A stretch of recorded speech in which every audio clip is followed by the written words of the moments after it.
Bonjour mes chers amis, je suis Katia Denon, professeure de Kundalini Yoga en français et en russe à Paris. Et souvent on me demande comment est-ce que je suis devenue professeure de yoga et pourquoi Kundalini Yoga en particulier. Aujourd'hui, je voudrais vous raconter mon histoire. Quand j'étais encore petite et j'habitais à Vladivostok, ma ville natale, je voyais souvent mon père à faire du yoga et il faisait la posture inversée sur la tête, il marchait sur les mains et son visage devenait tout rouge et ça me faisait plus peur qu'autre chose. Je pense que je ressemble plus à ma mère qui n'est pas du tout sportive et elle a toujours aimé lire et réfléchir sur les sujets spirituels. Après, quand je suis partie faire mes études à Saint-Pétersbourg, une fois, je suis allée au cours de yoga. Et là, j'ai compris, je ne suis pas du tout douée pour ça. J'avais pas ni de la souplesse, ni de la patience.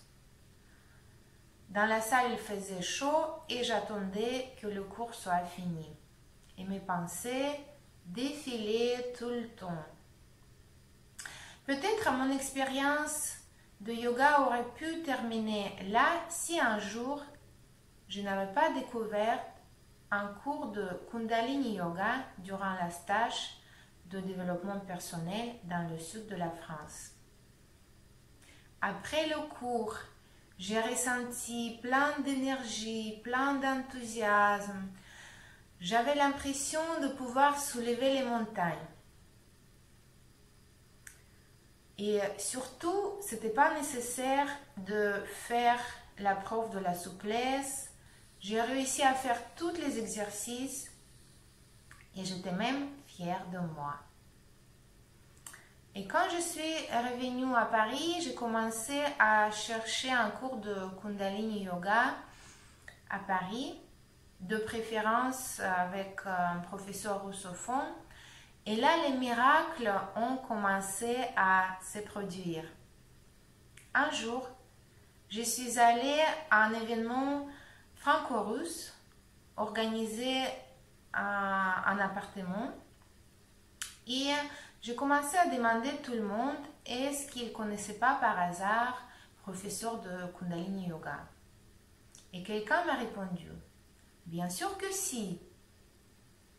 C'est propriétaire même de cet appartement. Et elle s'appelle Katia aussi. En ce moment, elle était absente, elle était en vacances et elle a laissé les clés de son appartement aux organisateurs. J'ai pris ses coordonnées et quelques jours après, je l'ai contactée en proposant d'organiser ensemble les cours de Kundalini Yoga. Elle a été d'accord. Et là, l'aventure a commencé. Comment est-ce que tout cela est fini? Et comment est-ce qu'en fin de compte, je suis devenue professeure de Kundalini Yoga? Je vais vous raconter dans mon prochaine vidéo. Et je vous remercie beaucoup de votre intérêt. Je vous remercie d'avoir vous abonné à ma chaîne YouTube. Si ce n'est pas encore fait, merci de vous abonner. Et merci de partager cette vidéo avec vos amis. Si cette vidéo vous a plu, merci de mettre une pouce. Ça va beaucoup me motiver. Et je vous souhaite une très belle journée. Je vous souhaite beaucoup de belles énergies et réalisation de tous vos rêves. Merci. À bientôt!